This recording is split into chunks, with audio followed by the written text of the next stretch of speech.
Okay, great. And just keep an eye on it and make sure that it's not going to do anything funny. I think we'll be okay. Okay, so last week we were talking very briefly about why the hell you should be interested in Bitcoin, and basically there were positive and negative reasons. It's not going away. It's just a thing that's going to be part of our world, and definitely going to be a big part of your lives. It's going to be a big part of my life, but for you guys it's just going to be enormous. So you need to know about it, just in the same way as you needed to know about how to write a check back in the olden days and to open a bank account. These days you're going to need to know how to have a Bitcoin wallet and how to send and receive money. It's just part of it.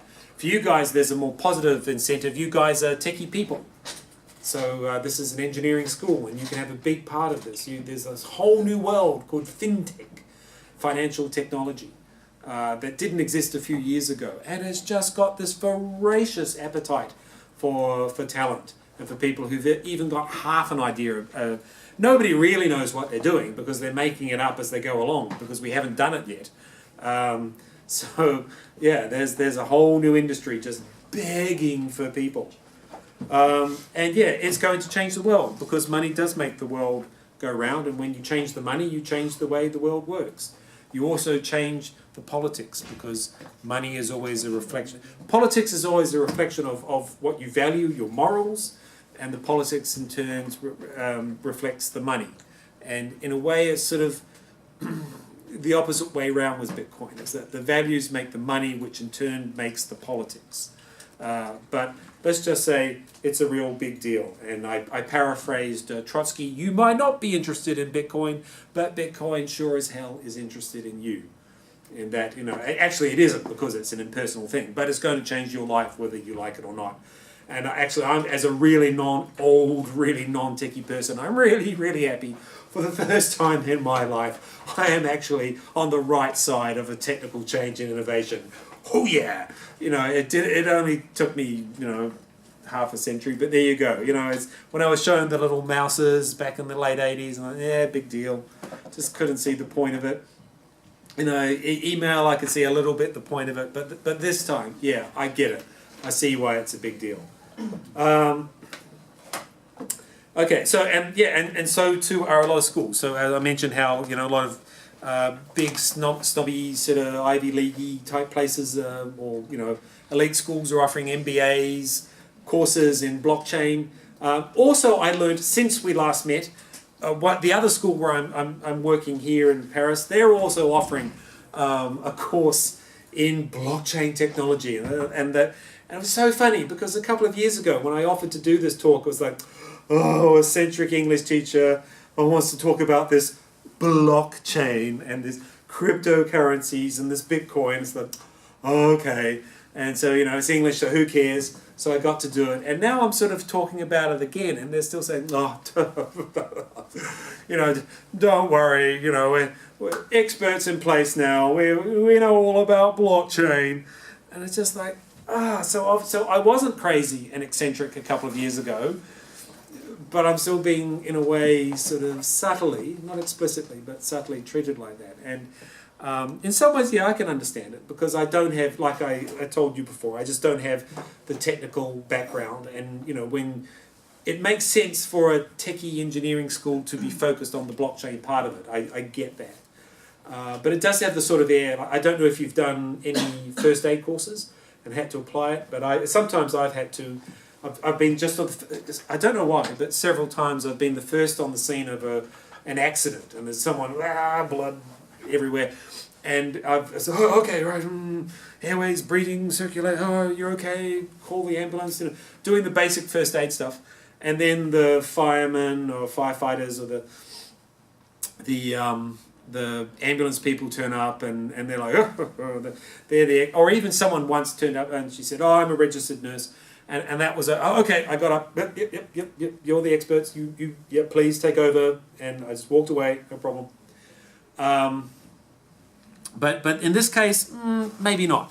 Because when people talk about, they're focusing on blockchain technology, and they call it blockchain as if that's the start and the end of it. Well, I think actually kind of you're missing the point a bit. because blockchain is important. If you don't have blockchain, the thing doesn't work. Okay, what makes Bitcoin different from, anybody can come along and say, let's do away with the state and let's have free money and blah, blah, blah. Like I mentioned, the guy who did the silver dollar project in America in the 90s. Yeah, I mean, what makes Bitcoin is different from the last 2,000 years of Western thinking? Blockchain technology. That's why you should take Bitcoin seriously. And that's what makes it different from all the other cranks and nutters. But without Bitcoin, blockchain technology, really, it's an expensive waste of time. It's just a really long, complicated way to maintain a ledger.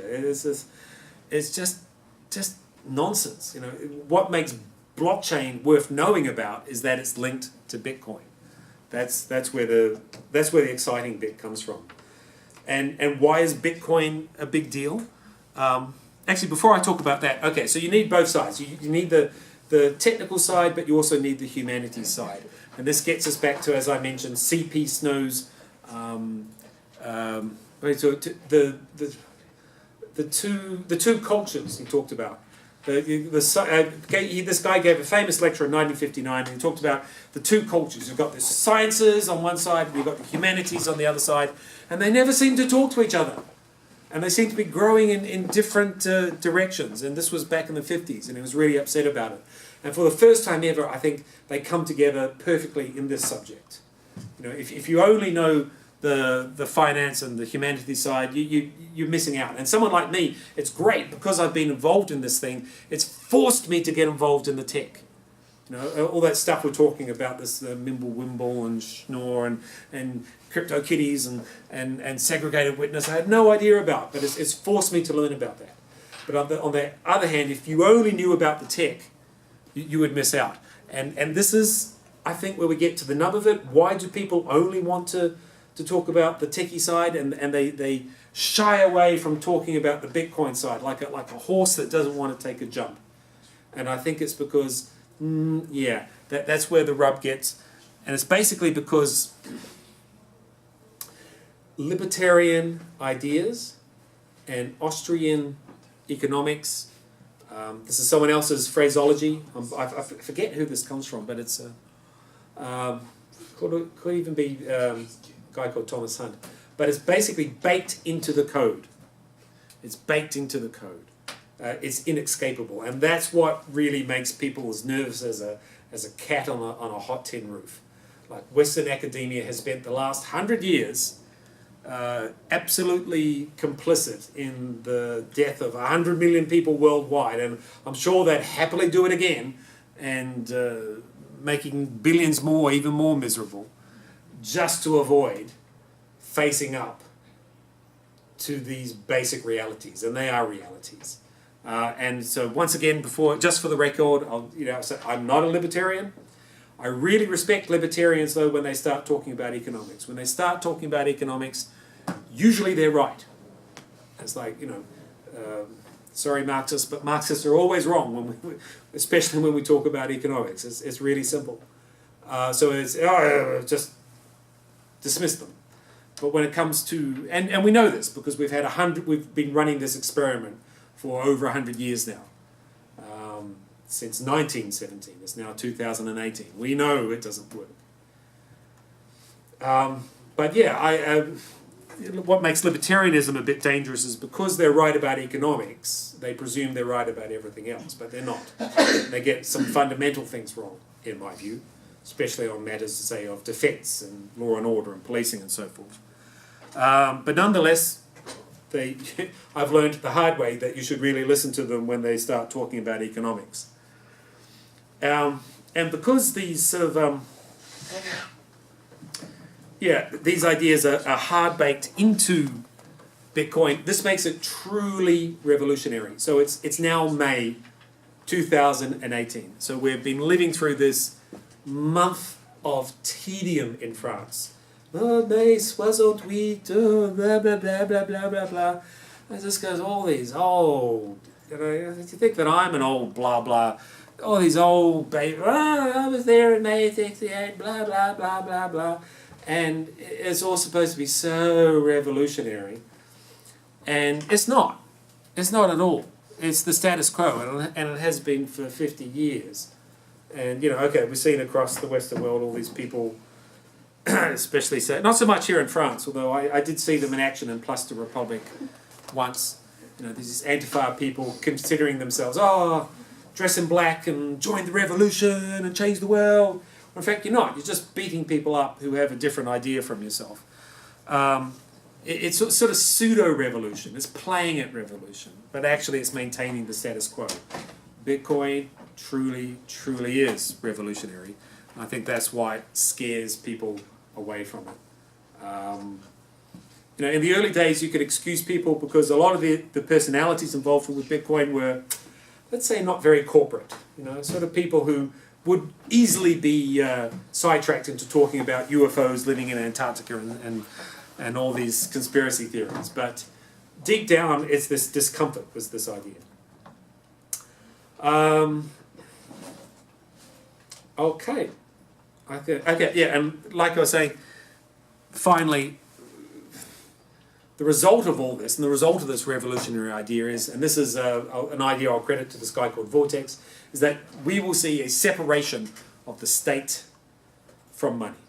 Just like here in France in the 18th century, you saw a separation of the church and religion from government, you'll see a religion of money and government. And like in the 18th century, people just assumed you needed the government to tell you about God because you get it wrong. You pray to the wrong God, or you pray backwards or up to front, and it's just a terrible thing. And then we realised, we don't need the government. In fact, we'd rather like the government not to do that. So even in Europe, when you still have some state religions, no government would ever think about telling people what God or to worship or how. And in the same way, we'll just think it amusing that once there was a time when the government just presumed, everybody just assumed it was the government's job to tell you what money is and how valuable it was. We'll just laugh at that. Now, this will mean big changes. In the 17th and 18th century, I just finished reading this book over summer. It was about how the Stuart royal family in Britain, they just were running out of money. And they just could not get Parliament to give them more money how to run the government. They just couldn't do it. And nobody could work out the solution to this. And as their ability to get revenue would drain away, their power drained away. And the same thing happened 100 years later here in France. And it will happen to the state throughout the Western world in the 21st century. And that's going to be good and bad. And we're going to have to think what this means. And we're going to have to think seriously about it. And that's where I think, coming from the humanities, I do have something to offer. How to I think techie people talk about game theory. Game theorying this one out. I would talk more about wargaming, how to wargame this one out. What you do in military schools a lot, wargame out future scenarios.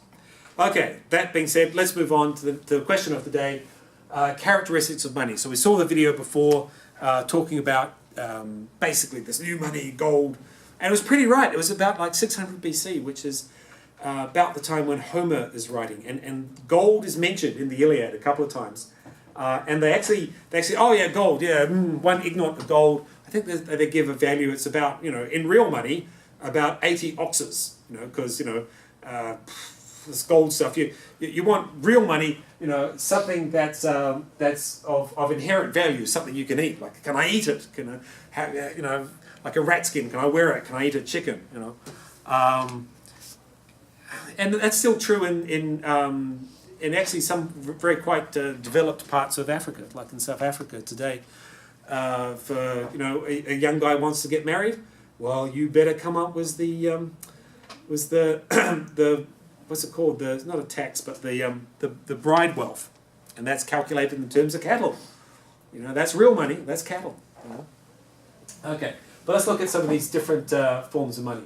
So, or characteristics. It's got to be durable. It's got to last. So gold's good that way, and that, you know, it's an element. You can't destroy it. It's gold. Okay, that's good. This paper stuff, really bad, especially American money.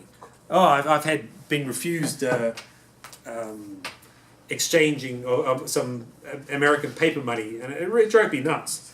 You know, this is a form of money. These sort of ticket restaurants. Yeah, and you've got to look out for those. They get destroyed pretty quickly as well. In Australia, they invented this sort of plastic money that will survive a nuclear attack. Terrible for the environment. And some countries but they've got little plastic windows. You can see it, really cool. Some, sorry? Yeah, they copied us. And I think the Isle of Man is, you know, is the new thing. So yeah, so it's got to be durable, which is good. That's also a good thing with Bitcoin. Ones and zeros, it will not go away. You'll have to get rid of the entire internet, and even then it's going to exist in hard drive form. Divisible.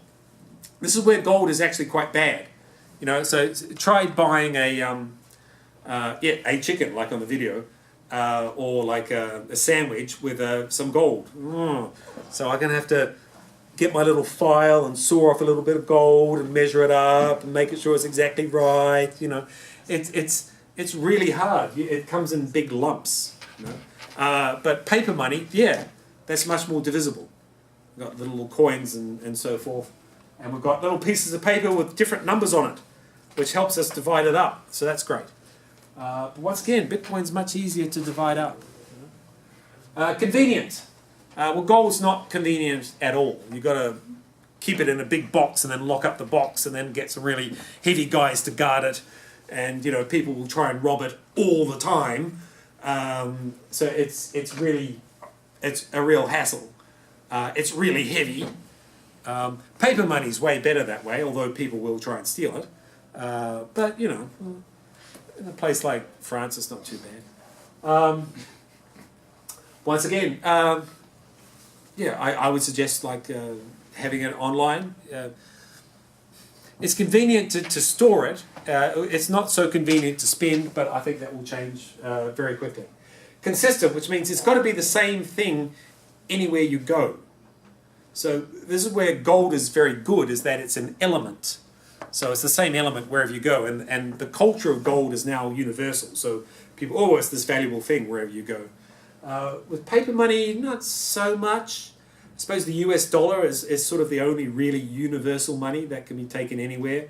I can remember sometimes in Cambodia, you walk around with three currencies: the local currency, the Thai currency, and the US dollar. There's many currencies. Sorry? In Cambodia. Yeah. We accept the real, yeah. the local currency, yeah. American dollar as well, yeah. and some other sometimes. Thailand sometimes. Maybe Vietnam as well. And it's really, yeah. I'm Cambodian. Yeah, you're Cambodian, yeah. Okay. And have you ever tried to use all three currencies at the same time to buy something? No, never. Well, I've had to do that, and it's not super convenient, you know. The euro was an attempt to make money sort of, you know, the same money throughout Europe. But even then, it's not... a euro in Germany is not really the same thing as a euro in, let's say, Cyprus, you know? Not quite the same. It's rare. This is the big thing. It's got to be rare. So, they're not going to make any new gold. It's an element, but they are going to dig up some new gold. And this was the Spanish had this problem. They went to South America, conquistadores, got all this gold, fantastic, put it on the ships, we're rich. Went back to Spain, and the price of gold just collapsed. Why? Because there was like double the amount of gold in Europe there was before. So the value went down. That's the problem with paper money. There's just more and more and more of it every year. And there's nothing anybody can do to stop it. And so it loses value over time. Inflation's, I mean, you can have runaway inflation like in Zimbabwe or Venezuela, or you can have slow, steady inflation like in Europe or America, but you've still got inflation. Whereas Bitcoin, there is only 21 million, there will be only 21 million Bitcoin ever, and that's it. So there's a finite cap set on it, which you can't even say for gold. Some other values of it, which yeah. Wait, how come only 21 million? That's just the figure that Satoshi Nakamoto decided. They said that's it, and it's in the code, and that's it. So you could change it if you had consensus of everybody in the Bitcoin world, but that's unlikely. Inherent value. Okay, so I don't think inherent value is really a part of money. It can be. So yes, so with the paper money we have, there's no inherent value to it. Once you stop believing that it's money, it's really worthless. And there are these wonderful photos from Zimbabwe from about 10 years ago. These guys, they were printing trillion Zimbabwe dollar notes.